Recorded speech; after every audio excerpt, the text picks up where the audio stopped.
اللهم صل اللهم صل على سيدنا محمد وعلى آله وصحبه وسلم. Assalamualaikum warahmatullahi wabarakatuh. Alhamdulillahi rabbil alamin. Salatu wassalamu ala asyrafil anbiya'i wal mursalin wa ala alihi wa sahbihi ajma'in. Rabbi syrah li sadri wa yassir li amri wa halul 'uqdatam min lisani yafqahu qawli, amma ba'du. Al-Fatihah. A'udzu billahi minasy syaithanir rajim. Bismillahirrahmanirrahim. Alhamdulillahi rabbil alamin. Ar-Rahmanir Rahim. Maliki yaumiddin. Iyyaka na'budu wa iyyaka nasta'in.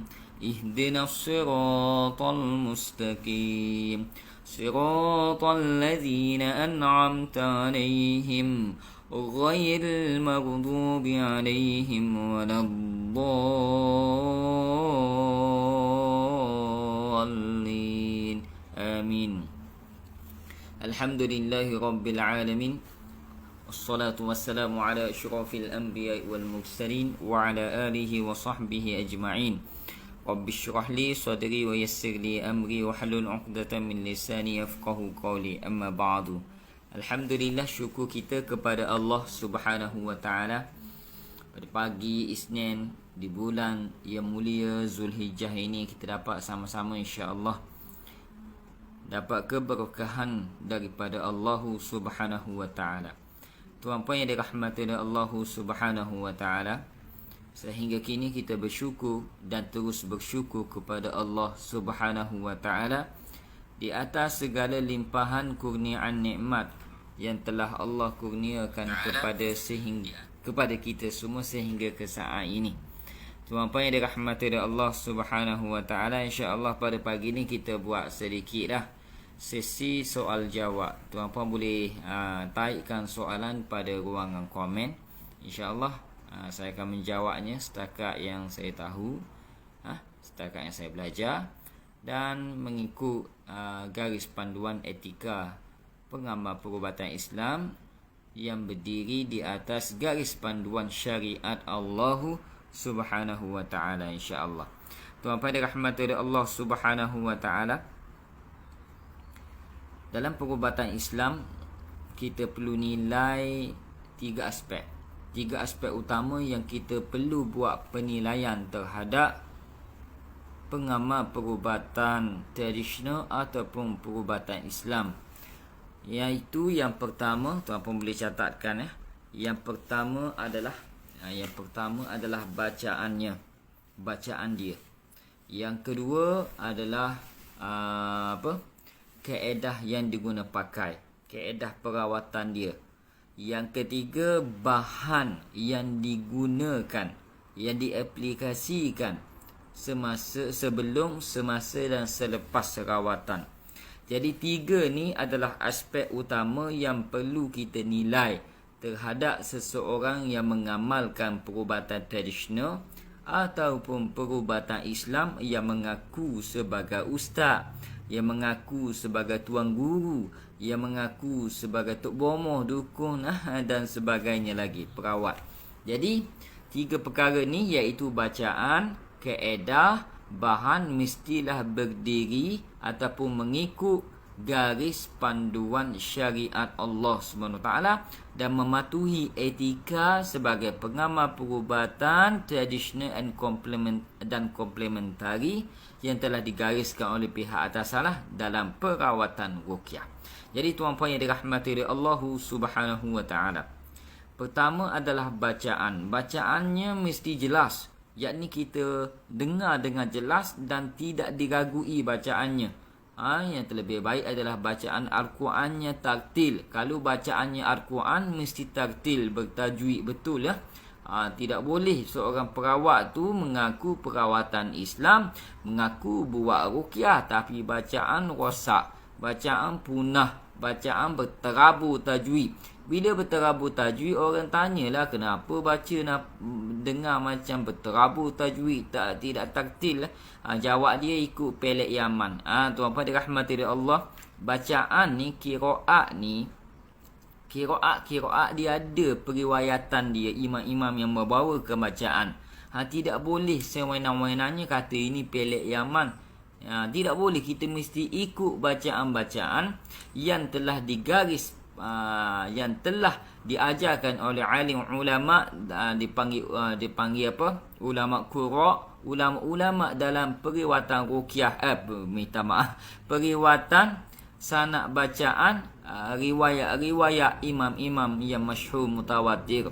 Macam kita riwayat Hafs daripada Imam Asim.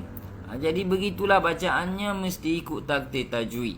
Tuan-tuan dirahmati Allah SWT, kalau bacaannya bukan Al-Quran, contohnya doa, kita mesti dengar dengan jelas doanya baik. Dari segi maknanya, dari segi kalimahnya, dari segi tujuannya mesti baik. Ataupun doa yang telah disunahkan oleh Nabi SAW, ataupun dia baca jampi-jampi, mantra-mantra yang dia baca tu kita faham maknanya, dan maknanya baik, jelas, maksudnya baik, tujuannya baik, tidak mengapa dia haruskan. Tapi kalau kita tak dengar apa yang dia baca, maknanya pun kita tak faham, tujuannya pun tujuan yang tidak elok, jadi kita tak faham bahasa dia, apa yang dia baca tu kumat kami tu, tidak boleh. Maka bacaannya syubhah, tak boleh. Yang kedua tadi adalah kaedah. Kaedah yang diguna pakai mesti tidak melanggar syariat Allah SWT. Seperti memegang kemaluan pesakit, tak boleh. Itu kaedah yang tidak boleh. Kata, bapa awak pegang kemaluan dia sebab dia sakit di situ, tak boleh. Lelaki pun tak boleh, apatah lagi perempuan, anak dara orang, bini orang, janda dan sebagainya, tak boleh. Tuan-tuan dirahmati Allah, itu tempat sensitif, itu tempat yang diharamkan. Itu menjatuhkan maruah seseorang, menghilangkan sifat malu, tanda tidak ada iman perawat tersebut. Tuan-tuan dirahmati Allah SWT, jadi kaedahnya mesti berlandaskan syariat, tidak boleh melanggar syariat Allah Subhanahu wa ta'ala. Seperti mana contohnya lagi, perawat pesakit ni datang, tiba-tiba dia memasukkan jin ke dalam diri pesakit itu, semata-mata tujuan tu baik nak rawat, tapi kaedah tu tak kena. Orang tu okey, baik akalnya, ataupun memasukkan jin ke dalam mediator budak dia dan sebagainya, tak boleh juga. Kerana apa tuan-tuan? Kerana menghilangkan kewarasan. Kerana Nabi tak pernah ajar masuk jin dalam badan orang. Tu pertama. Dan tidak ada alim ulama turun-temurun yang membawakan kaedah tersebut. Kalau ada, dia bukan alim ulama, dia penyamak sahaja. Tuan-tuan rahmati Allah SWT, kerana memasukkan jin ke dalam badan orang menghilangkan kewarasan. Seperti minum arak, kita waras minum arak, mabuk. Begitu juga memasukkan jin ke dalam badan orang lain, jadi mabuk orang tu, jadi hilang kewarasan. Tak boleh. Mesti menjaga kewarasan akal. Ataupun memasukkan jin, kita lebih cenderung mendengar kata-kata jin. Ada orang kata dengar boleh, percaya jangan. Dah apa manfaat dengarnya? Main-main. Mana bukti tidak ada dalam rawatan main-main. Tak boleh. Kaedah tersebut haram, ijma' ulama haram. Tuan-tuan dirahmati Allah SWT, orang kita ni suka benda-benda haram, menghalalkan yang haram. Tanya kepada ahlinya, bukan bertanya kepada yang bukan ahlinya. Yang ketiga adalah bahan.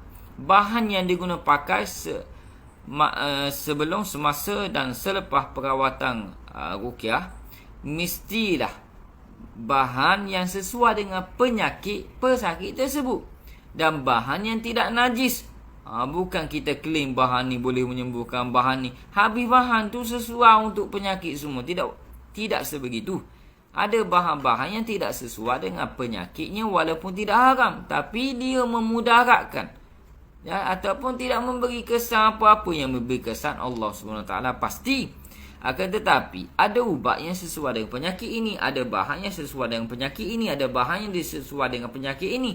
Tidak boleh kita klaim produk kita, bahan kita ni sesuai dengan semua jenis penyakit. Tak boleh. Itu kejahilan yang melanda perawat. Jadi tuan-puan dan rahmati Allah, bahan mesti yang bermanfaat kepada penyakit pesakit tersebut, dan mestilah yang tidak najis dan tidak menimbulkan mudarat. Okey, itu. Dan mesti tahu bahan tu daripada apa, sesuai untuk apa, dari segi kajian saintifik, apa kelebihannya apa, kena tahu belaka. Jadi 3 ini, bacaan, kaedah, bahan mesti berlandaskan garis panduan syariat Allah Subhanahu wa ta'ala. Okey, itu antaranya. Baik, tuan-puan dan rahmati Allah Subhanahu wa ta'ala, kita buka kepada soalan. Kalau ada soalan boleh tanya. Adik Faizatul Anna, panjangnya nama. Assalamualaikum Ustaz. Waalaikumsalam. Saya nak bertanya, saya ada membeli kerih kecil di Bazar Karak JB Johor Bahru dah. Bolehkah menyimpannya sekadar minta saja? Okey, kalau beli dengan cara baik, tanya dulu penjual tu. Kerih ni dari mana? Dapat daripada mana? Siapa tukang buatnya? Okey, kalau dia kata boleh jawab dengan baik, okey, deal dengan dia harga yang terbaik apa, tak ada masalah. Cuma kalau dia claim kerih ni boleh menjaga anda, kerih ni kena perasak, sentiasa kena perasak. Apa kena perasak? Untuk ketahanan besi tak apa. Kalau perasak untuk menghadirkan khadam, kerih ni ada penjaga dan sebagainya, ada kelebihan tertentu, jangan beli. Awal-awal lagi jangan beli. Kalau dah terbeli, kena batalkan. Sebab banyak keris-keris yang datang kepada saya lah. Keris tu bergerak sendiri. Dia tak mungkin bergerak sendiri. Kalau boleh berdiri sendiri, kita pacok tu lain cerita. Yang tu lain cerita. Itu orang yang buat keris tu hebat dari segi bidangnya. Boleh berdiri keris tu di atas lantai, di atas cermin, tak ada masalah. Tapi kalau boleh terbang, boleh bergerak dengan sendiri tanpa kita gerakkan, itu lain cerita dah. Okey, lain cerita dah. Tuan-tuan dan rahmati Allah SWT, maka kena batalkan. Keris tak ada masalah. Amalan yang dibuat ke atas keris tersebut yang akan bermasalah, dan akan menimbulkan gangguan dalam rumah lah.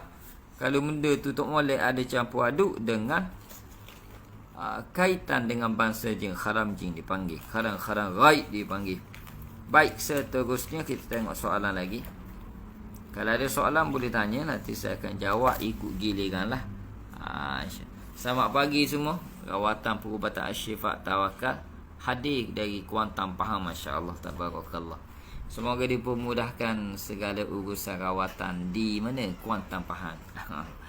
Insya-Allah. Tuan-tuan dan rahmati Allah Subhanahu wa taala. Keris kalau perasak untuk ketahanan besi boleh, tak ada masalah. Kerana ada kajian saintifik. Kalau kita ikut kajian-kajian, kalau keris itu diperasak, okey, maka menguatkan ketahanan besi tersebut tidak mengapa. Begitu juga keris bila dimandikan limau dengan limau, tak ada masalah kerana menghilangkan karat. Kerana limau bersifat asid menghilangkan karat, anti karat. Tak ada masalah yang tu. Tapi kalau bacaan mentera-mentera jampi lain, itu yang bermasalah, tak boleh. Okey, kalau baca Al-Quran, doa, tak ada masalah. Okey. Baik, soalan seterusnya daripada Shima Syamimi. Jika seseorang ada gangguan selalu sesak nafas, kembung, sesak nafas lagi, kembung lagi, dan melayang kepeningan, adakah gangguan yang ada padanya tu biasa-biasa je atau dah lama atau teruk? Baik. Selalu sesak nafas, kembung perut. Ini berkaitan dengan nafas ni, melayang, pening. Okey. Itu adalah simptom, tidak semestinya gangguan jin. Tak semestinya. Kena lihat dari sudut mimpinya pula. Apa mimpi-mimpi dia alami. Dari sudut laporan doktor. Kalau pergi cek doktor kata apa. Ini kebanyakannya kita tak boleh letak terus gangguan jin, tak boleh. Kerana ada juga yang sakit medik, sakit medu, banyak angin dalam badannya, ada sebab. Dan ada juga itu adalah antara simptom, dipanggil apa, simptom hasad ain sahaja, penyakit ain dipanggil. Itu mungkin ada rasa berat di atas bahu, rasa tercekik, selalu tercekik, itu bukan gangguan jin. Okey, itu pengaruh hasad ain saja dan perlu cek medik juga. Perlu cek medik. Baik, seterusnya. Syafiq Azizan. Assalamualaikum. Waalaikumsalam warahmatullahi wabarakatuh. Saya jawab salam semua. Waalaikumsalam warahmatullahi wabarakatuh wa maghfiratu wa ridwanuh. Okey. Salam ini sebagai menjawab semua salam-salam yang telah diberikan. Okey. Saya nak minta tips, okey. Ataupun kaedah rawatan. Okey, tips rawatan lah. Sekiranya ibu saya dia tak ada selera makan. Okey. Bila makan rasa nak muntah-muntah. Okey, hilang selera makan lah. Bila makan terus nak muntah. Ibu saya ada kencing manis. Okey. Apa yang boleh saya buat, Ustaz? Baik. Tuan pada rahmat dari Allah SWT, ini termasuk dalam penyakit medik. Penyakit medik, bukan penyakit disebabkan gangguan jin. Dan penyakit ini dia memberi kesan kepada pengaruh al-ain, pengaruh penyakit ain, pengaruh ain dipanggil. Mungkin ibu ada sedih dengan perkara yang menimpa dirinya, sedih dengan perkara mungkin yang sepanjang hidupnya terjadi kepadanya, dia tak dapat nak terima qada dan qadar Allah SWT sehingga kini. Ada kemungkinan ada. Jadi apa yang dialami, ujian yang Allah beri mungkin sedikit sebanyak buat dia rasa sedih dan sebagainya. Dan pengaruh ini termasuk dengan penyakit medik tadi akan menyebabkan pesakit bukan saja hilang selera makan, tapi akan hilang juga, yakni tidak lena tidur, tak lena tidur ataupun suka tidur malam, dan mungkin wajahnya sedikit pucat. Okey, sedikit pucat. Mungkin badannya mungkin juga dia ada simptom-simptomnya, akan banyak berpeluh walaupun dalam aircon, terutama di telapak tangan. Seterusnya mungkin ada berat di atas bahu ataupun sakit di pinggang. Itu di antara simptomnya. Jadi Syafiq Azizan ni alhamdulillah seorang anak yang baik, risau kepada ibunya. Selain daripada berdoa kepada ibu dan berkhidmat membantu ibu, jadi beliau minta tips lah, kaedah rawatan sekiranya ibu saya tak ada selera makan. Baik. Pertama, cari makanan yang dia nak. Apa saja yang dia nak, ibu kita nak makan, dia rasa selera, cari. Setakat yang kita mampu carilah. Setakat mampu kita beli, sediakan. Walaupun dia makan sedikit saja. Dia makan tu tak ada selera dia, tapi dia makan sedikit. Sekurang-kurangnya kita memenuhi kehendak dia. Itu yang pertama, selera makan dia. Jadi yang kedua, tuan pada rahmat, selain pada berdoa lah, selain pada ikhtiar dengan rawatan doktor, makan makan ubat dan sebagainya, tuan pada rahmat dari Allah Subhanahu wa taala. Okey, saya ajar satu teknik. Okey, kalau tak lain nak tidur, tekan di sini. Ini dua jari, tekan sini. Dua-dua tangan, kanan juga kiri. Ini antara dua ni, ini untuk tidak lain nak tidur. Untuk orang panggil sesak nafas dan hilang selera makan, tekan di sini. Ini jari di sini. Di sini. Sini ya. Nampak Okey. Okey. Dan bacaannya mudah saja. Suratul Fatihah, Ayatul Kursi, okey. Kemudian Qul ya ayyuhal kafirun, kemudian 3 kul wallah al-falaq an-nas. Dibacakan dengan niat semoga diberi kesembuhan oleh Allah SWT dan ada selera untuk memakan makanan tersebut. Dan makan makanan hilang selera makan disebabkan penyakit medik ini memang biasa berlaku. Memang kita kena pujuklah makan, kena ajak sentiasa makan dan sebagainya. Ibu tersebut selain pada berdoa kepada Allah, di situ titik point yang boleh menghadirkan selera makan dan melegakan pernafasan. Itu di antaranya. Baik. Sekejap, saya baca komen. Okey. Kak Shima Syamimi tadi dah berjumpa doktor, kata tak ada sakit dan dirujuk pakar sakit jiwa. Kes tadi yang Kak Shima tadi, Syamimi, dia apa? Sesak nafas. Apa lagi? Kembung perut. Tu. Yang tadi saya dah jawab. Antaranya adalah penyakit medik, tapi dia kata jumpa doktor kata tak ada sakit dan dirujuk pakar sakit jiwa. Dan saya kata tadi, selain pada penyakit medik, simptom tersebut hanyalah penyakit hasad ain. Yakni cek doktor tak ada sakit, pergi ruqyah, macam tak ada jin, tak ada kerasukan, mungkin nak muntah tapi tak muntah-muntah, mungkin dia rasa nak muntah tapi tak muntah. Itu adalah penyakit hasad ain. Penyakit hasad ain ni dihadir kerana pengaruh pandangan manusia kepada kita. Pandangan. Ada orang pandang kita dengan dendam, benci, tak suka. Ada orang pandang kita dengan kagum, tanpa menyebut nama Allah, tanpa mendoakan keberkahan untuk kita. Dan benda ni, kadang kita pandang diri kita sendiri, kita sedih. Benda ni benda al-ain, dipanggil pengaruh al-ain, menyebabkan hadir penyakit-penyakit tadi yang mana kita sakit tapi cek doktor tak ada penyakit. Pergi ruqyah tak ada jin, ini penyakitnya. Dan nak dapatkan kesembuhan daripada penyakit ini akan dapat kalau ikut prosedur rawatannya, tapi makan masa sedikit. Ambil masa sedikit. Okey, ada 5 perkara step kena buat Shima Syamimi dan semua yang lain. Yang pertama adalah redha dengan segala takdir Allah. Allah uji sepanjang hidup kita, ada benda yang kita tak boleh terima dengan baik lagi, ada benda yang kita tak boleh redha dengan baik lagi, terima. Redha dulu.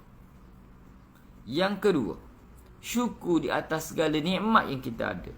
Antara bentuk syukur adalah belanja kawan-kawan, keluarga kita yang mana kenalan-kenalan kita, belanja dia. Okay, kongsikan nikmat tersebut maksudnya, supaya hilang hasadnya. Yang ketiga adalah hiasi jiwa dengan sifat mahmudah. Sangka baik dengan Allah, sangka baik dengan orang lain.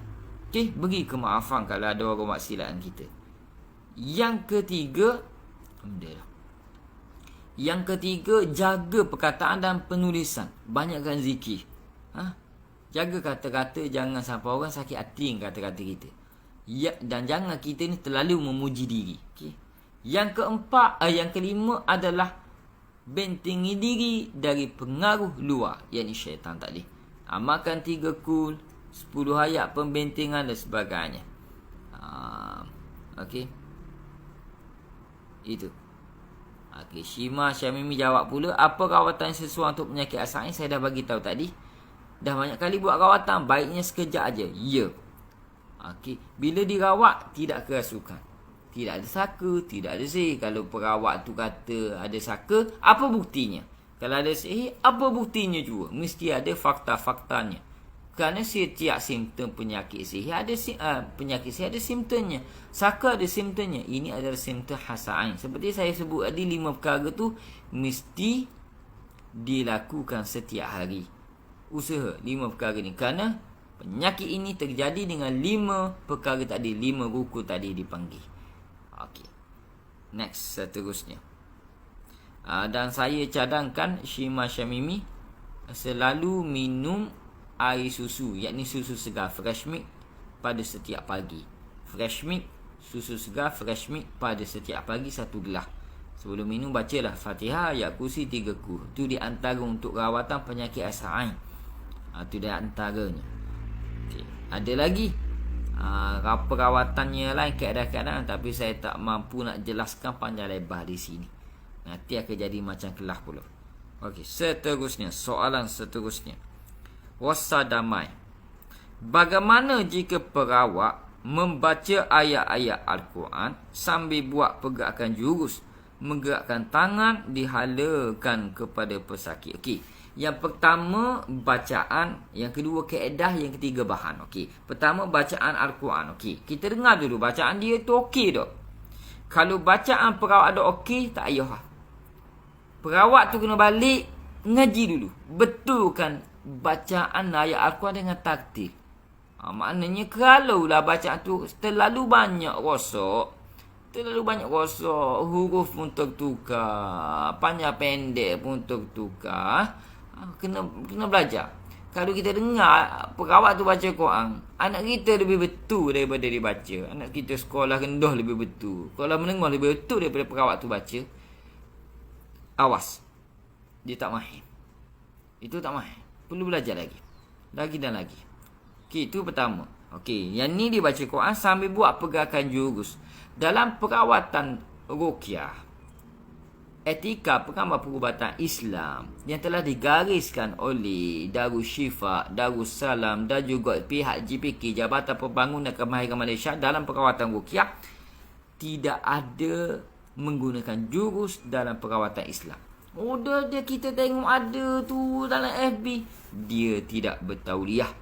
Kebanyakan bacaan Al-Quran yang rosak. Cuba dengar dan cuba teliti. Nilai dengan ilmiah. Okey, jurus.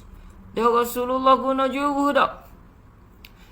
Pernah tak kita dengar dalam sejarah Rasulullah dan para sahabatnya, dalam fiqh as-sirah, dalam kitab-kitab sirah dan sebagainya, ketika berperang para sahabat menggunakan jurus?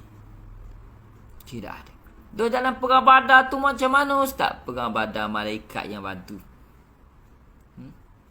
Baru nak angkat pedang, terputus dah kepala. Bukan mereka. Tidak ada. Jurus hanya berkesan kepada ahlinya sahaja. Contohnya, ada satu orang yang mengamalkan jurus. Saya mengamalkan ayat Al-Quran. Kamu buat jurus pada saya. Dia pun baca jurus. Tak jadi. Tak berkesan. Tapi kalau sesama ahli dia baru berkesan. Jadi kerahlah, rebohlah. Kerana sesamanya ada khadam jin di antara satu sama lain. Tuan pada rahmatillah, saya boleh buktikan. Hadirkan kepada saya satu orang yang memang dia belajar jurus. Hadirkan. Saya boleh tunggu. Saya boleh buktikan kepada tuan, dan dia buat live, saya buat live. Ada masalah. Dan buktikan jurus tersebut di depan saya. Saya hanya membacakan ayat Al-Quran sahaja. Cukup dengan Fatihah, ayat kursi 3 cukup dah. Kamu buatlah jurus macam-macam, kita tengok berkesan atau tidak. Biiznillah. Dan saya yakin, jika tanpa khadam jin, tidak akan berguna jurusnya tersebut. Kerana jurus yang paling hebat adalah Al-Quran. Tidak ada yang boleh melawan Al-Quran. Dan tidak ada gerakan tertentu, gerakan silap lain lah. Kerana Rasulullah dah ajar kita membaca Al-Quran menepuk, mengusap. Itu sunnah Rasulullah. Baca Al-Quran dan meniup. Itu boleh. Itu sahaja jurus yang telah diajarkan oleh Nabi SAW. Itu tidak mengapa. Jadi, mesti menggunakan pakai garis panduan syariat Allah SWT. Kerana kita yang tukang perawat ni hanya tukang baca doa sahaja. Dan kita tak boleh mencederakan pesakit dengan kaedah yang kita guna pakai. Okey. Next, seterusnya. Kalau tak percaya, boleh cek etika pengamal perubatan Islam yang telah disediakan oleh pihak atasan. Pihak atasan bukan bodoh. Pihak atasan adalah orang yang berautoriti, orang yang mengamal dalam bidang perubatan Islam ini dan menjaga kesucian Al-Quran. Baik, faham tuan-tuan? Kalau tidak, saya dah jumpa dah pihak atasan gini. Mereka menilai dengan sangat baik. Menilai berdasarkan rujukan ilmiah, berdasarkan manhaj ahli sunnah wal jamaah, Al-Quran panduan kita, Al-Hadis, ijma' ulama, qiyas. Kerana kita ni ikut jalan yang telah diatur oleh alim ulama zaman berzama. Zaman dulu ada jin. Zaman dulu lagi ada jin. Syaitan tu buat tipu daya kepada manusia start zaman Nabi Adam lagi. Mereka dah gariskan kepada kita. Jadi kita ikut jalannya. Jalannya itu dah ada. Baik, seterusnya. Soalan seterusnya, Idah Haikal. Ustaz, saya selalu susah nak tidur. Walaupun mata pejam, tapi dalam fikiran macam-macam perkara datang. Kenapa susah nak tidur? Itulah gelisah. Bila ada gelisah, lena tak hadir. Itulah penyakit gelisah.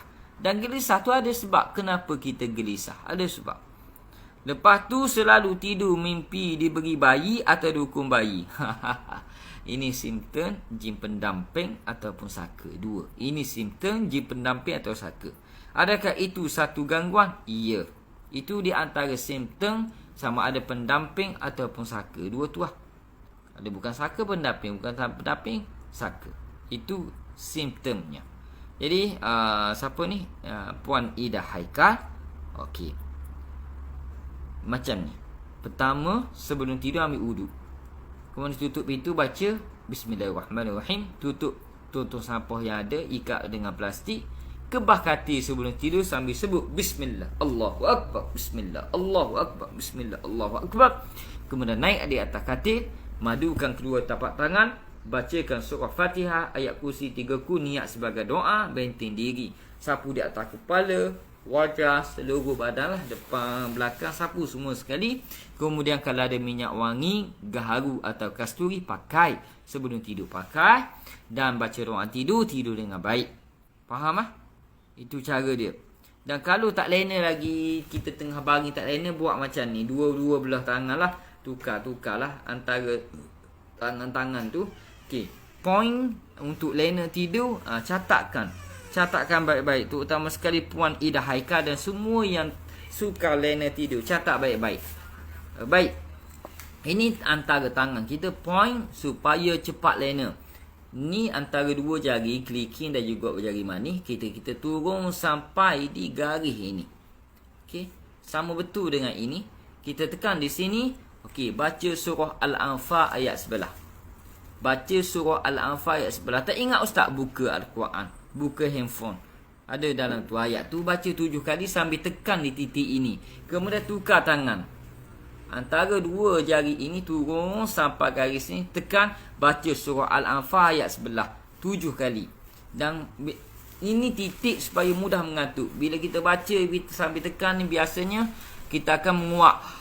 Tutuplah mulut, menguap tu rasa mengantuk, terus tidur. Jangan main phone lagi, terus tidur. Itu cara dia. Okay. Buat dulu. Itu cara yang paling mudah. Buat dulu. Baik. Seterusnya, ayat tadi surah Al-Anfal ayat sebelah memang ayat yang dikhususkan tentang cerita-ceritakan oleh Allah SWT. Allah menjadikan sifat ngantuk kepada makhluknya. Seterusnya, tu Shima Syamimi yang tadi kan saya dah kata, banyak kali dah dia kata buat rawatan ada gangguan, tapi bila diruqyah tak ada reaksi, tak ada gangguan. Perawat datang rumah pun ada, tak ada gangguan. Saya kata itu simptom asal, tak ada gangguan dalam badan, tak ada. Okey, buat mandian daun bidara. Okey. Kemudian 5 step yang saya bagi tahu tadi, dia adalah masalah dalaman, masalah jiwa dan pengaruh daripada pandangan. Saya dah bagi tahu 5 kali tadi, jaga yang tu. Dan dianjurkan minum fresh milk, susu segar setiap hari 1 gelas. Baik, soalan seterusnya. Faizatu Ana, terima kasih Ustaz, sama-sama atas jawapan Ustaz pasal kerih kecil tadi. Alhamdulillah. Ada lagi nak bertanya saya? Okey. Saya ada terjumpa pisau, terjumpa pisau di celah-celah tanaman pokok di hadapan rumah. Pisau macam mana ya? Pisau ke ataupun benda lain? Semasa bersihkan tanaman saya dijumpa pisau. Saya ambil dan gunakan pada tanaman-tanaman saya sahaja. Bolehkah saya ambil serta gunakannya? Okey. Pertama, pisau tu pisau siapa? Kita kena tanya dulu. Macam mana dia boleh duduk di tempat kita? Tanya ahli keluarga, siapa yang letak ni? Jangan sebarangan guna. Mesti tanya dulu. Pisau ni hadir. Ataupun ada orang yang mimpi pisau atau perkerih, kerabik dan sebagainya. Dia mimpi hadir ke rumah dia, depan rumah. Dia sedar esok tu ada sungguh. Jangan. Yang tu jangan ambil. Okey, dia ada cara dia. Panggil perawat. Serahkan pada perawat. Ambil bungkus, serah pada perawat. Itu tak boleh. Itu pemberian daripada makhluk lain. Tak boleh. Jangan terima. Okey. Pertama cari dulu pisau siapa. Tanya dulu ahli keluarga, jiran, tetangga. Okey. Kalau tak ada apa, tuan pada rahmat dari Allah Subhanahu Wa Taala, rendamkan dalam air. Air yang dibayar pula. Air yang dibacakan ayat-ayat ruqyah. Fatihah, ayat kursi, 3 ku dan 3 ayat pembatal. 3 ayat pembatal, siapa-siapa nak masuk dalam grup Telegram Asazah Official. Dalam tu ada file, tengok pada, ataupun ada file ataupun media, tengok dalam gambar. Media rasanya gambar-gambar, 3 ayat pembatal. Ambil yang tu, baca 7 kali, rendamkan. Kemudian barulah boleh guna. Kalau tak ada siapa mengaku dan sebagainya, mungkin pisah tu memang terletak di situ, mungkin tak ingat dan sebagainya, mustahil pisah orang lain. Tapi kalau ada yang mengklaim, orang datang ke rumah kita, tak, dia pun tak, pisah aku ni tertinggal, kita kena bagi balik itu barang dia, dan kita kena minta halal lah, dah guna dan sebagainya.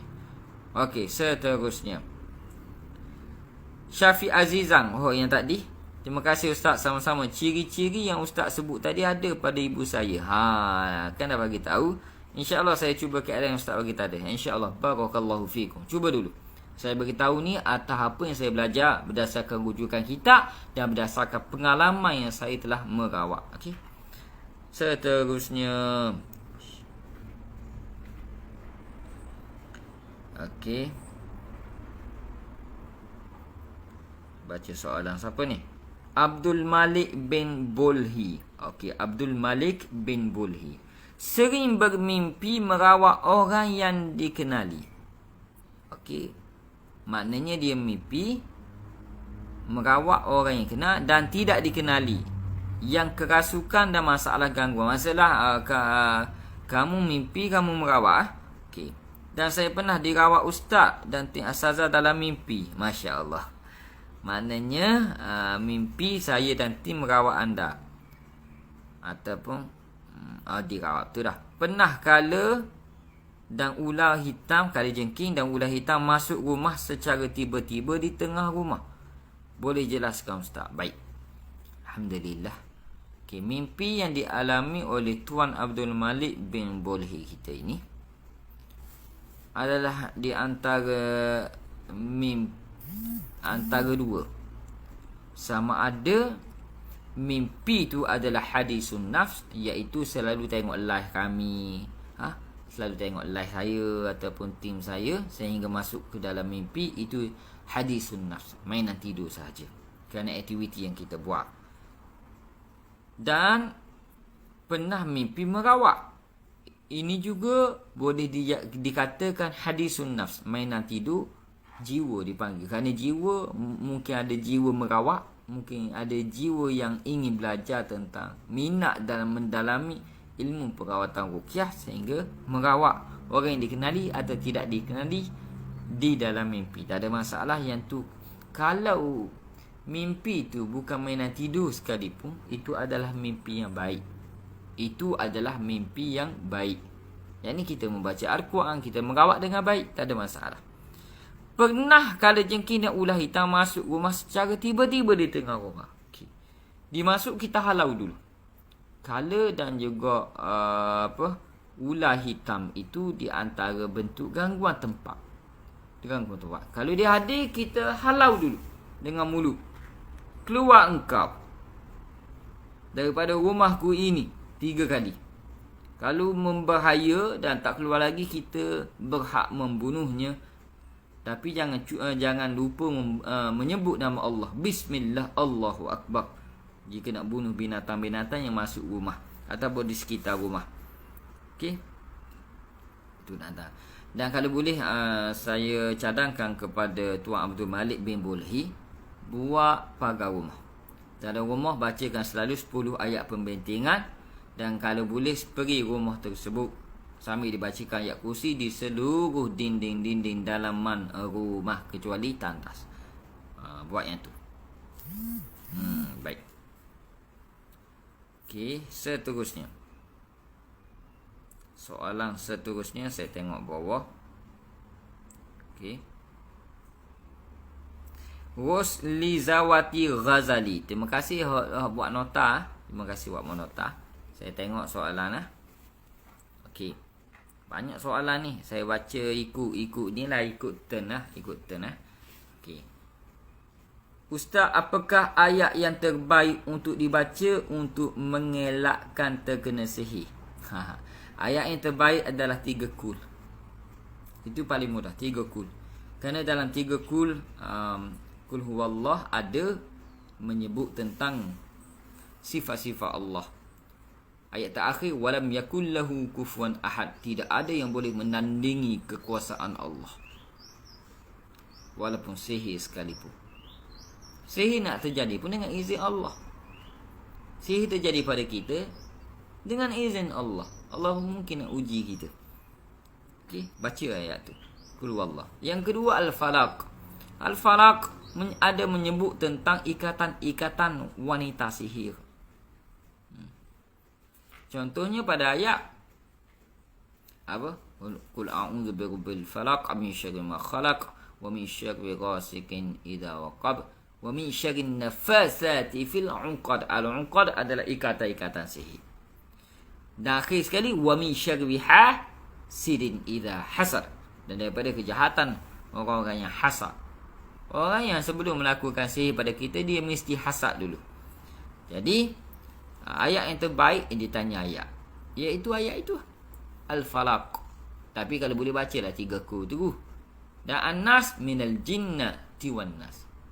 Gangguan itu daripada bangsa jin dan manusia yang bekerjasama antara satu sama lain.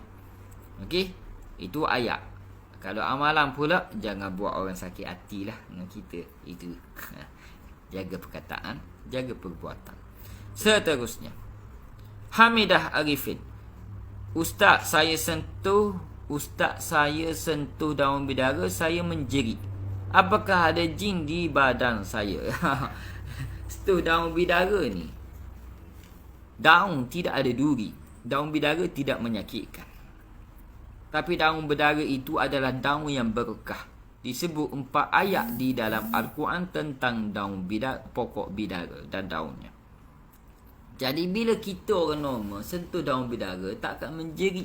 Biasa je. Kita boleh koyak-koyakkan, tumbuk-tumbukkan daun bidara tersebut.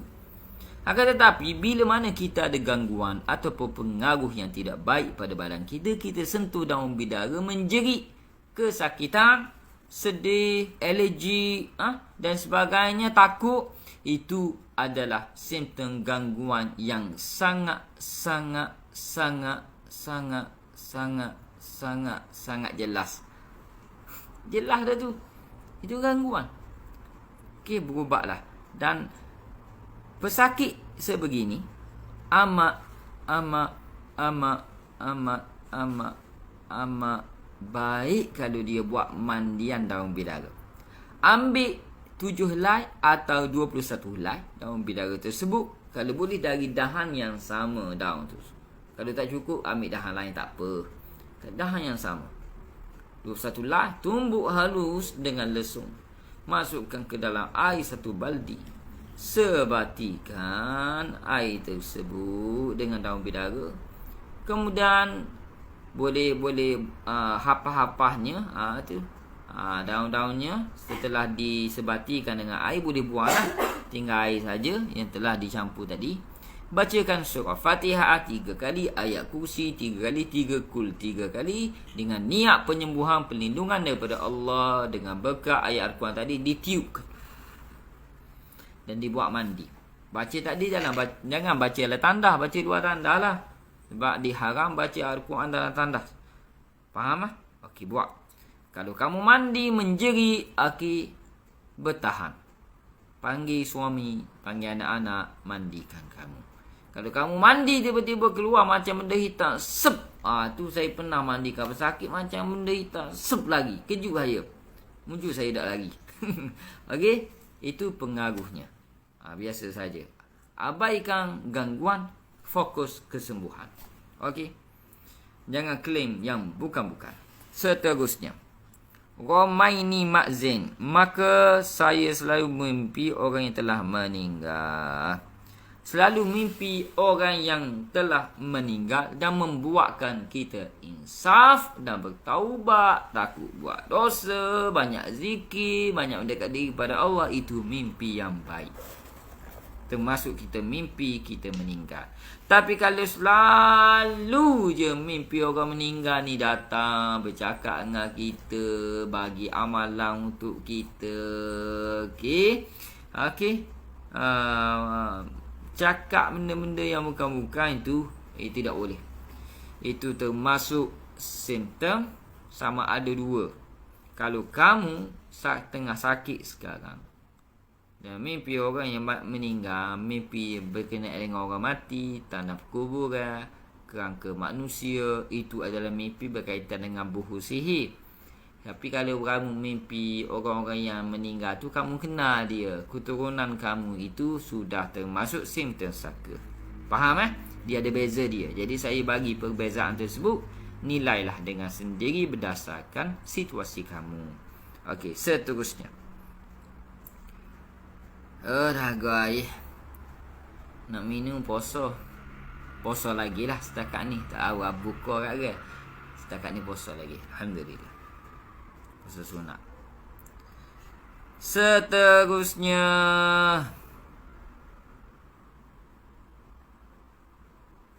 soalan seterusnya, Faizatul Anna. Banyak soalan daripada Faizatul Anna. Panjang ni. Okey, saya baca kita ikut teng lah, tak apalah, orang sama pun.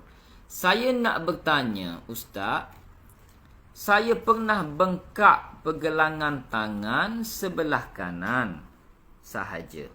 Okey, bengkak pergelangan tangan sebelah kanan sahaja ni pergelangan tangan ni bengkak. Okey, sebelah kanan sahaja. Okey, bengkak tangan. Faham Fokus utama bengkak tangan. Okey. Hampir setiap hari selama 5 bulan. Weh, lama. Setengah tahun. Atas nasihat anak saya. Okey. Lain kali kalau perlu koma ya, supaya sedap saya baca soalan. Atas nasihat anak, saya check up klinik kesihatan. Berlarutan ke hospital. Hampir semua pakar, doktor pakar hampir semua pakar saya perlu jumpa, seperti pakar kulit, pakar tulang, pakar bedah, hingga ke mamogram suspek ada kanser pula dah. Setelah semua pakar cakap tak ada penyakit. Itu dah doktor pakar dah tu. Ini sangat-sangat menarik ni. Saya suka kes ni. Kerana saya pun merawat doktor pakar. Bila saya nak buat live bersama doktor pakar, dia tak nak buat. Malulah. Saya doktor ustaz, malu buat live saja. Saya bergurau dengan dia je. Saya faham privacy. Doktor pakar pun datang ke tempat kami berubat. Biasalah, bila doktor pakar dia tahu bidang dia. Bila dia cek, ini bukan penyakit yang perlu dikaitkan dengan apa yang dia telah belajar, pengalaman dia. Sebab tu dia kata tak ada penyakit. Sebab dia jujur, dia tak boleh nak claim itu penyakit. Tapi suspek ada kanser pula dah bila pergi ke pakar lain. Okay. Doktor mamogram, betul ke saya sebut ni, pun pelik. Dia pun pelik. Saya tiada simptom kanser. Saya pun cakap saya ada masalah rumah tangga.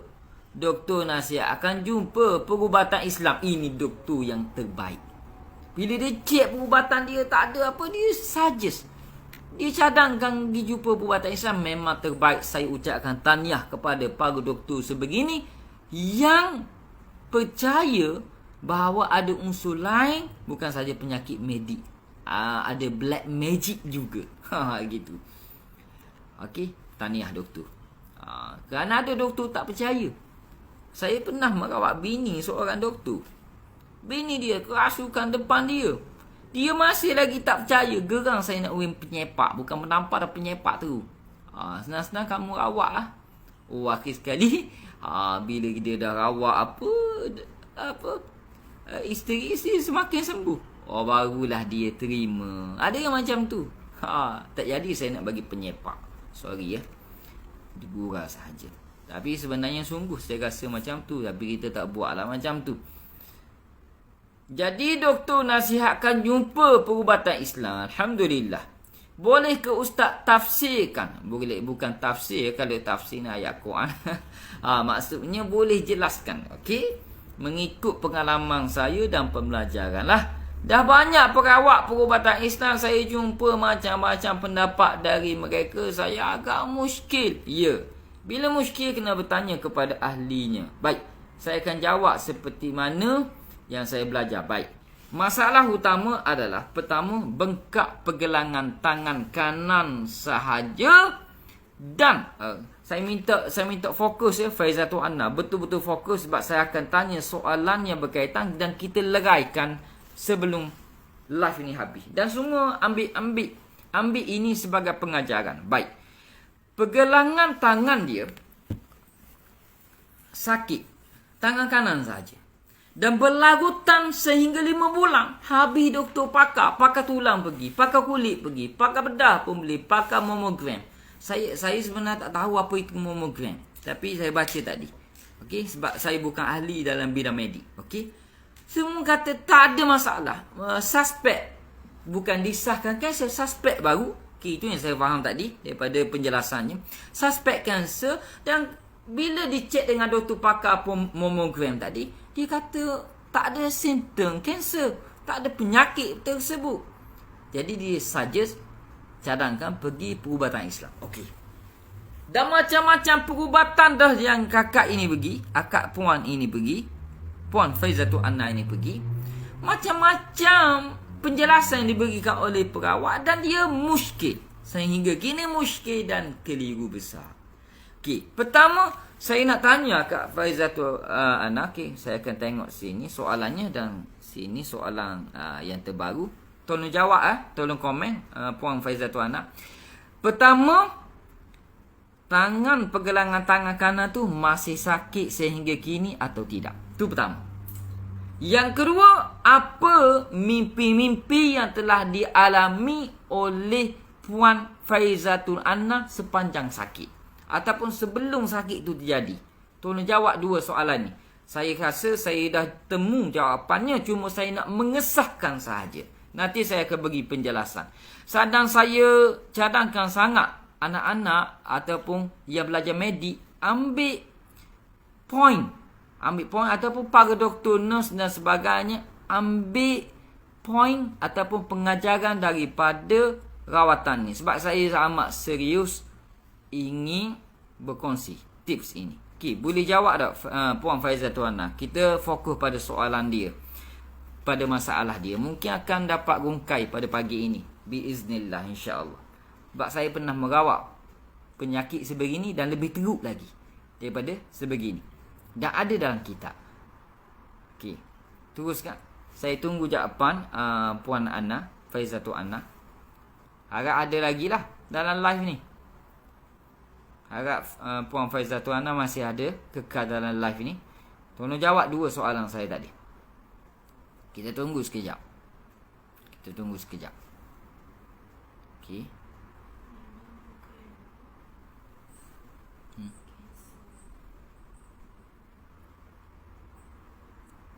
Okey, kita tunggu Puan Anna, Faizatul Anna. Masih ada atau tidak? Bagi secara point saja, dalam bentuk point. Okey, kita tunggu. Saya amat tertarik dengan kes ni. Saya amat tertarik.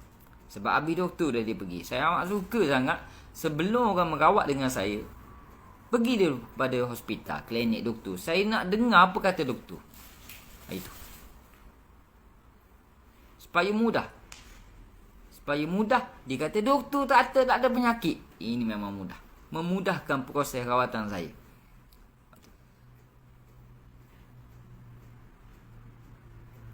Jangan mudah-mudah doktor nak kata sakit jiwa. Jangan. Kesian kepada orang. Kena pergi pakar sakit jiwa pula, psikiatri dan sebagainya. Dia nak bekerja. Susah hidup dia. Kena betul-betul. Kalau dia tak gila, jangan kita kata gila. Jangan kesian pada orang. Jangan. Okey, kita tunggu jawapan daripada Puan Faizatul Anna. Okey, saya dah boleh agak dah sakit dia ni. Cuma saya nak pengesahan saja.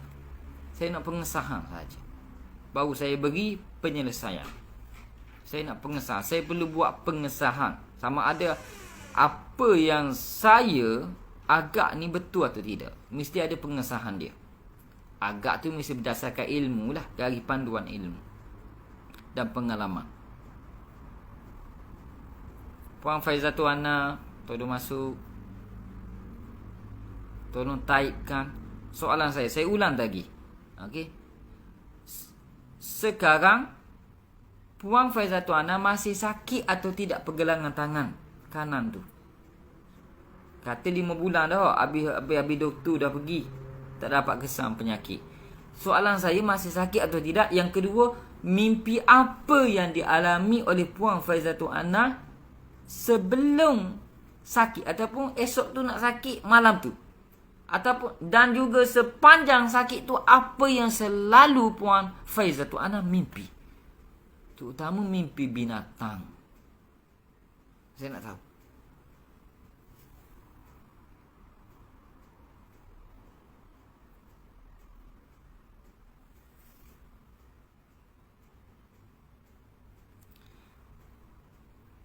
Okey. Puan Faizatul Ana jawab dah. Saya pingkan jawapan dia dulu. Okey, saya pingkan dulu. Alhamdulillah. Ingatkan dah tak ada dah. Ganggu kerja semua. Saya pingkan dulu supaya saya senang lihat. Okey. Syukur saya terjumpa seseorang yang syurkan jumpa seseorang untuk urut dan bekam. Okey. Dia buat urut dan bekam. Saya jumpa tukang urut tersebut.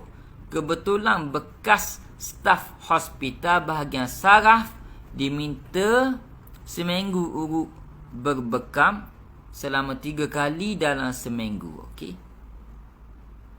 Kemudian mimpinya, maknanya dah sihat. Maknanya dah sihat pergelangan tangan. Cuma saya nak kesahkan kenapa terjadi bengkak tersebut dan tak dapat diselesaikan pihak doktor.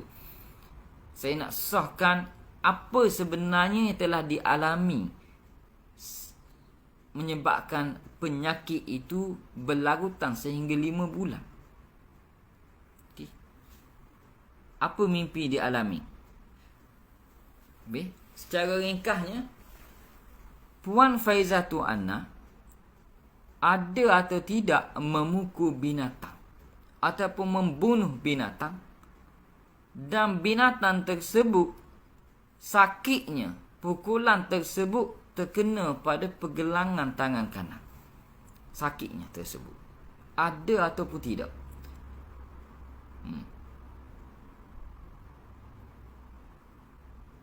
Ataupun ada mimpi atau tidak binatang yang menggigit tangan kanan Puan Ana Faizatul Ana? Okey. Ataupun ada mimpi seseorang yang memukul tangan kanan, mencederakan tangan kanan, pergelangan tangan kanan tersebut. Ataupun ada membuang ataupun mengalirkan air panah ke dalam sinki menggunakan tangan kanan. Boleh ceritakan? Tukang urut syurkan urut setiap bulan. Tak ada masalah, urut diteruskan untuk saraf. Setelah bengkak saya dah tiada setelah 3 kali bekam. Alhamdulillah. Mana urut dicampur dengan bekam. Bekam ketahuilah perubatan dari langit. Perubatan sunnah Nabi SAW. Perubatan langit dipanggil, diturunkan oleh Rasulullah di malam Isra' wal Mi'raj. Okey.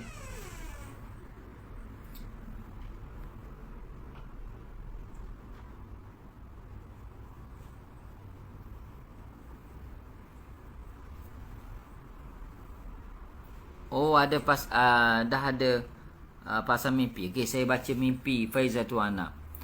Salam Ustaz, saya pernah mimpi macam-macam. Contohnya ada lembaga hitam muncul mengejar dan hendak menikam dengan parang ke mulut saya. Syukur saya sempat baca dalam hati kerana selalu amalkan ayat kursi. Ini yang saya nak. Mimpi ni. Dah agak dah mimpi yang mencederakan. Seketika ku terus dapat tersedar dari mimpi ketika terlelap seketika di waktu petang. Sebab keletihan uruskan anak-anak dan anak-anak perasan kata saya menggelupa ketakutan semasa terlelap. Okey. Saya pinkan mimpinya. Ini maksudnya mimpi mencederakan. Okey. Puan Ana, Faizatul Ana, saya syak dan saya agak penyakit sebegini adalah dipanggil gangguan dari jin intiqam. Gangguan dari jin intiqam. Kenapa jin yang berdendam dengan Puan Ana? Ada sesuatu Puan Ana buat menyebabkan jin tersebut berdendam ataupun rasa tak puas hati ataupun rasa benci. Ada sesuatu.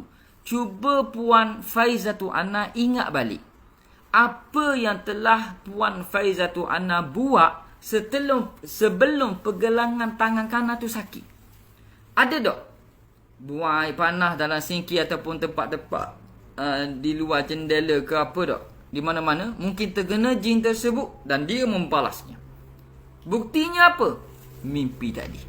Mimpi yang ingin menyakiti Faizatul Ana, Puan Faizatul Ana.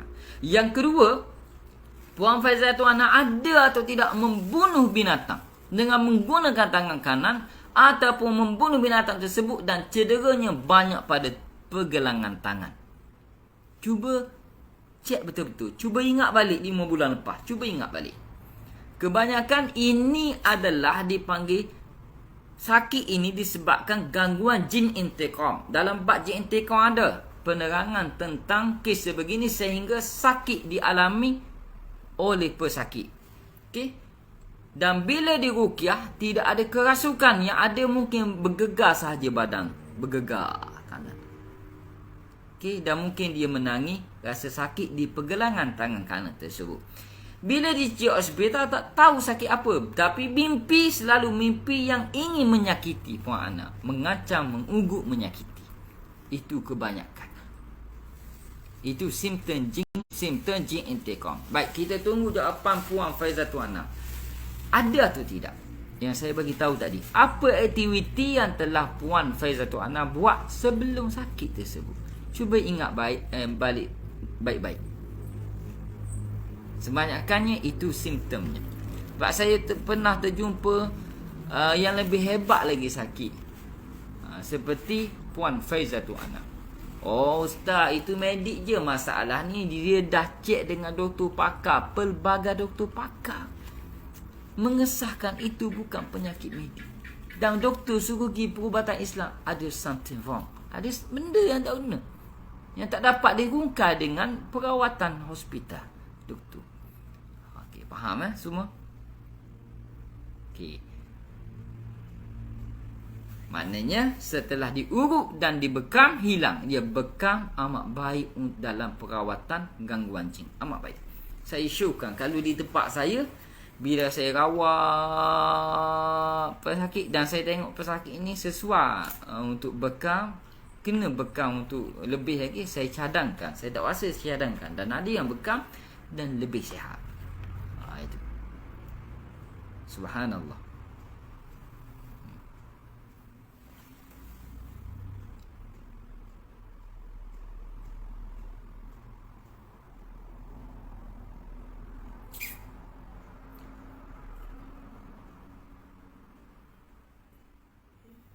Okey. Boleh Puan Faizatul Ana. Dan kalau dah okey tangan tu, selepas daripada urut 3 kali dan bekam, alhamdulillah. Cuma saya dia ada perawatan dia untuk jin intiqam ni. Cuma saya cadangkan satu perkara. Ni Faizatul Ana, Puan Faizatul Ana, saya pinkan, dia dah jawab dah. Kan? Saya bukan main agak-agak meneka membabi buta. Tidak. Saya, kalau saya agak-agak, saya membaca keluhan, sakit, laporan doktor, mimpi-mimpi dan saya berdasarkan rujukan kitab dan pengalaman terdahulu. Sebab tu saya tanya untuk pengesahan saya sahaja. Tengok apa yang telah Puan Faizatul Ana jawab. Ya, saya ada alihkan air panas ke sinki serta pernah bunuh ular nak masuk ke dalam rumah Dan macam-macam saya alami. Baru-baru ini saya ada mimpi seseorang menarik kaki sehingga saya sukar untuk bergerak. Seperti biasa, saya dah terbiasa amalan ayat-ayat kursi, dapat tersedar, terus saya buat solat taubat serta tahajud. Baik, alhamdulillah. Allahumma salli ala sayyidina Muhammad. Ini jawapan yang saya nak dengar. Ini poin utama. Saya pinkan tuan-puan. Masya Allah. Puan-puan dapat belajar pada pagi ini pengalaman yang sangat bermanfaat dan berguna berkaitan dengan gangguan jin intiqam, dan terus ada bukti yang amat kukuh dari segi laporan doktor, dari segi mimpi, dari segi sebelum Puan Faizatul Ana ini sakit dan aktiviti apa yang dia buat. Apa yang saya teka tu berdasarkan pengalaman dan ilmu yang telah dipelajari. Itu penting, rujukan kitab dan pengalaman dan bertanya dengan ahlinya. Tuan-tuan rahmati Allah SWT, saya bukan nak mengaku saya ahlinya, tapi memang saya belajar bidang ni bukan sahaja secara profesional bersijil dan sebagainya, tapi secara tradisional pun ada belajar juga. Itu. Baik, Puan Faizatul Ana dia dah bagi tahu. Alihkan air panah ke dalam sinki tanpa menyebut nama Allah. Sepatut bismillah dulu. Janganlah buang dalam sinki. Air panah tu jangan buang dalam sinki mangkuk tandah. Elakkan. Kalau terpaksa juga, okey, sejukkan dulu, biarkan dulu. Kalau nak terpaksa buang juga, baca dulu. A'udzubillahi minasyaitonirrajim. Bismillahirrahmanirrahim, baru buang. Faham tak? Baca dulu. Mungkin terkena jin tersebut. Dan dia ada sifat jiwa dendam, geram. Dia orang pukul kita, kita nak pukul balik. Dengan bangsa jin lagi berbahaya sebab kita tak nampak dia. Kita bukan sengaja. Pernah bunuh ular nak masuk ke dalam rumah. Tu. Bagaimana boleh saya tahu detail sikit lagi. Bagaimana cara Puan Faizatul Ana bunuh ular tersebut? Tolong beritahu kami. Saya nak detailkan lagi. Kita masuk detail lagi. Bagaimana cara bunuh? Puan bunuh macam mana? Bunuh dengan apa? Pukul kat mana? Boleh guys? Boleh kami tahu? Bunuh ular nak masuk. Dan semasa membunuh ular tu, baca ke tak nama-nama Allah? Bismillah, Allahu Akbar ke? A'udzubillahi minasyaitonirrajim. Ataupun berserta sekali dengan perkataan-perkataan sumpah serana. Ada atau tidak? Boleh kongsikan pada kami. Mungkin menjadi pengajaran untuk kita semua.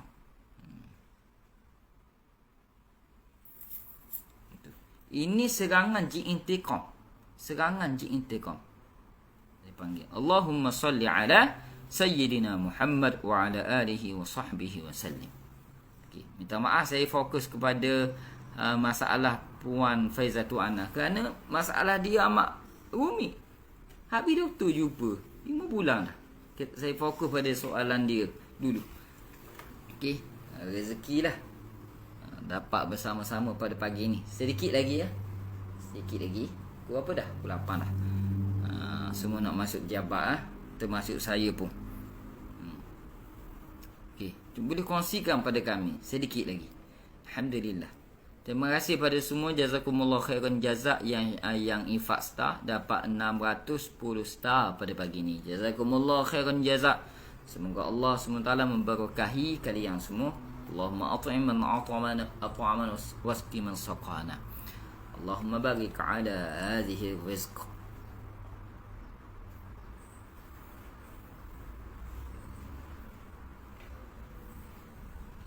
Boleh Puan Faizatul Ana ceritakan sedikit lagi. Nanti saya akan kongsi apa yang boleh dibuat cadangan untuk cepat sembuh lagi dengan izin Allah.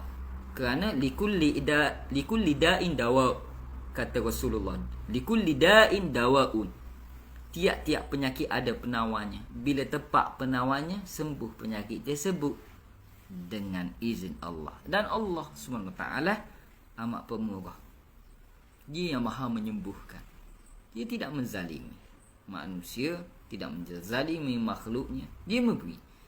Jika tukang sihir pun Allah beri sihirnya terjadi, apatah lagi kita orang yang beriman kepada Allah. Kita minta rawat dengan sesuai perawatannya, Allah akan beri kesembuhan. Kalau lambat sikit, itu bermaksud Allah nak ampunkan dosa kita, tinggikan pahala kita, muliakan kita di sisinya. Kerana itulah Rasulullah dipanggil kekasih Allah SWT, Habib Allah. Sebab apa? Allah sayang dia, Allah uji dia banyak, Allah uji Rasulullah banyak. Setara kekasih Allah pun diuji. Nah kita ini nak jadi juga kekasih Allah, mendekati Allah, pasti akan diuji oleh Allah SWT. Okay, saya amat tertarik dengan kes begini sebab dia melibatkan kepakaran doktor. Saya amat tertarik. Itu. Dan saya selalu berdiskusi dengan para doktor, nurse, orang-orang KKM, pejabat kesihatan dan sebagainya tentang perubatan Islam. Tentang perubatan Islam. Banyak berkongsi dan mereka boleh menerima. Saya pun menerima pandangan mereka. Mereka menerima pandangan saya asalkan mereka kata ada rujukan, ada kajian yang telah dibuat. Ada. Itu pentingnya. Okey. Puan Faizatu Ana dah jawab ni. Saya nak baca. Saya tertarik dengan kes ni. Memang saya tertarik. Okey. Sekejap. Saya adalah seorang peminat ustaz. Alhamdulillah. Terima kasih. Saya adalah salah seorang peminat ustaz. Saya syukur dah banyak saya share pada kawan-kawan serta buat pembelian macam-macam barang ustaz. Terima kasih banyak, jazakumullah. Serta pakai harian seperti kasturi. Baik. Pasal ular tu saya bunuh pakai kayu serta cangkul sebenarnya. Kayu dan cangkul. Sakit dia. Dah 2 kali masuk ke dalam rumah. Yang pertama tu, Yang pertama tu saya panggil jiran untuk tolong bunuh. Okey. Sebab anak-anak masih kecil. Masa itu ada 4 orang dengan saya saat itu. Baik. Okey tak jiran hok bantu bunuh sekali tu? 2 kali masuk dalam rumah. Okey ke tak dia? Tanya dia sekali. Okey ataupun tidak. Pertama bunuh ular. Yang kedua adalah buang air panas ke dalam sinki. Elokkan 2 perkara tersebut. Ataupun kalau terpaksa buang, baca a'udzubillah dengan bismillah. Baik. Itu antara asbab-asbab yang telah terjadi. Qaddarallah, dengan takdir Allah. Kemungkinan keluarga jin pun ada keluarga dia. Dia ada keluarga dia. Dia ada sifat balas dendam. Dendam kesumat. Dia ada. Baik. Apa yang perlu dia buat baik kepada semua yang bengkok, payah nak suruh, gatal kulit berkudi, bengkok, ada parut yang suka hilang, terutama kesan kehitaman. Okey. Dengar sini baik-baik. Antara perawatan yang mudah, lagi efisien dan berkesan setakat ini, dan tak pernah mengecewakan setakat ini bila dikongsikan. Ambil minyak zaitun untuk kulit. Bukan minyak zaitun untuk minum. Minyak zaitun khusus untuk kulit. Minyak zaitun khusus untuk kulit. Bukan untuk minum. For hair and skin. Untuk kulit dan rambut. Okey. Ambil, bacakan pada minyak tersebut sebelum guna. Bacakan pada minyak tersebut surah Al-Hajj ayat 19 hingga 22. Surah Al-Hajj ayat 19 hingga 22. Surah Al-Hajj ayat 19 hingga 22. Baca ayat tu. Baca 7 kali. Niat penyembuhan dan perlindungan. Baca, tiup. Baca lagi, tiup. Baca lagi, tiup sehingga 7 kali. Yakin Allah yang maha menyembuhkan dengan asbab minyak zaitun ini dengan berkat ayat Al-Quran. Kemudian ambil, pakai di tempat yang bengkok tersebut, di kulit yang gatal tersebut, di kulit yang menggerupah ataupun lebam ataupun timbul kesan kebiruan, kehitaman. Pakai di situ, termasuk di kulit muka. Ada yang 2 hari surut bengkak. Ada yang pakai sehari je, esok tu hilang kehitaman di muka. Walaupun dia dah pakai banyak produk-produk lain, skincare, pergi ke medispa dan sebagainya, tidak berkesan. Ini saya boleh datangkan testimoni daripada orang yang telah sembuh tersebut, dan mungkin ada dalam live ni. Jadi tuan-puan, terutama puan Faiz atau anak, dapatkan minyak zaitun khusus untuk kulit. Beli sendiri boleh, nak beli dengan saya pun boleh, nak beli dengan perawat lain pun tak ada masalah. Yang penting minyak zaitun for hair and skin, untuk kulit dan rambut, khusus untuk kulit dan rambut, bukan untuk minum. Dan bacakan sendiri ayat-ayat tadi. Surah Al-Hajj ayat 19 hingga 22. Seperti mana saya beritahu tadi. Pakai sebelum tidur dan setelah solat subuh. Kalau tak solat macam mana? Setelah mandilah, waktu pagi sekali, sebelum tidur sekali, insya-Allah. Saya ijazahkan ayat tersebut, surah Al-Hajj ayat 19-22, untuk diamalkan pada minyak zaitun dan dipakai pada anggota badan, insya-Allah. Semoga bermanfaat untuk semua, insya-Allah.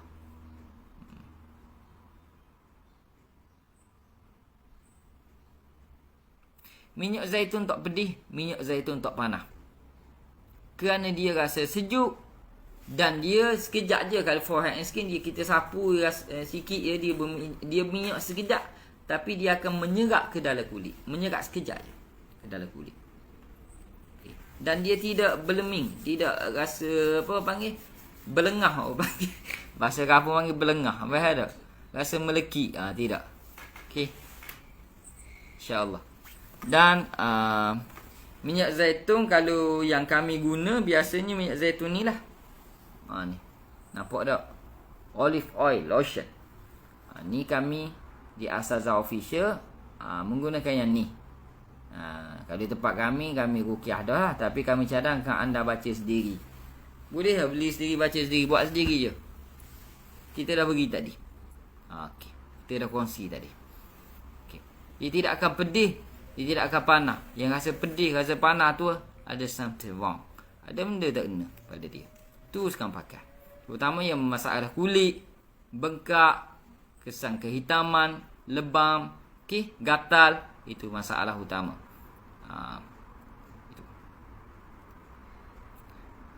Kalau nak dapatkan dengan ejen Asaza di setiap negeri pun ada. Nanti saya akan bagi kontak nombornya. Minta admin bagi seluruh ejen Asaza di seluruh negeri ke dalam grup Telegram, InsyaAllah. Baik, InsyaAllah tuan-puan. Semua soalan-soalan yang saya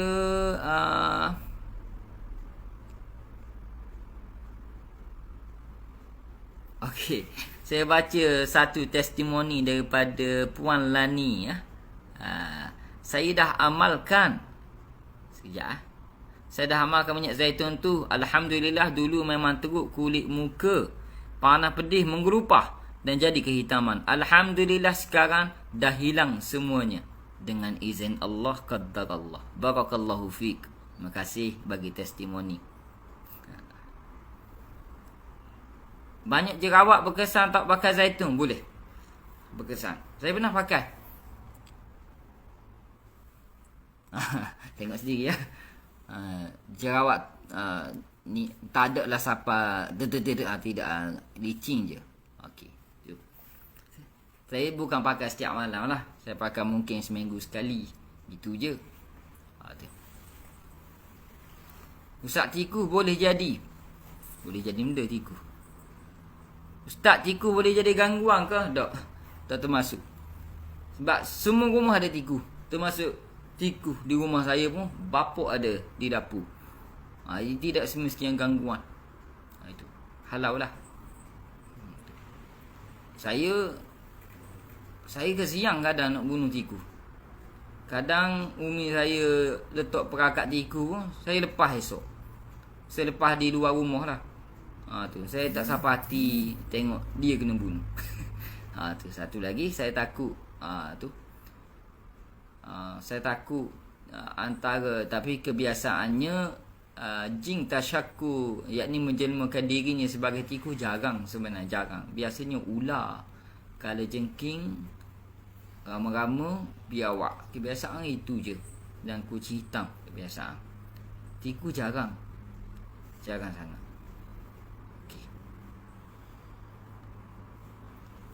Okey. Baik, itu saja untuk pagi ni. Jazakumullah khairan jazak kepada semua yang infak star. Dapat 860 star pada pagi ni. Dapatlah RM1.2 untuk center saya. Kerana seluruh star ini akan masuk terus ke akaun bila pihak FB Meta dipanggil Meta FB, dia convert ke kami, dia masuk terus ke akaun Asaza Solution Center. Bukan masuk pada saya, cuma page ni nama saya. Sebab apa nama saya? Sebab saya bukan scammer.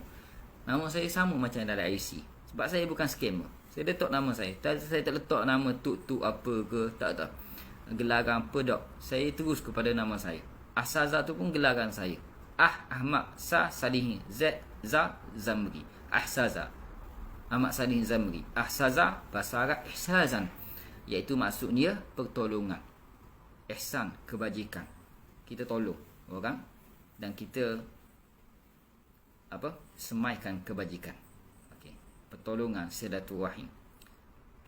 Mulia bangsa Melayu kerana bertauhid, berimankan kepada Allah, berlandaskan syariatnya. Itu bangsa Melayu. Okey, itu saja untuk pagi ini. Terima kasih sebanyak semua.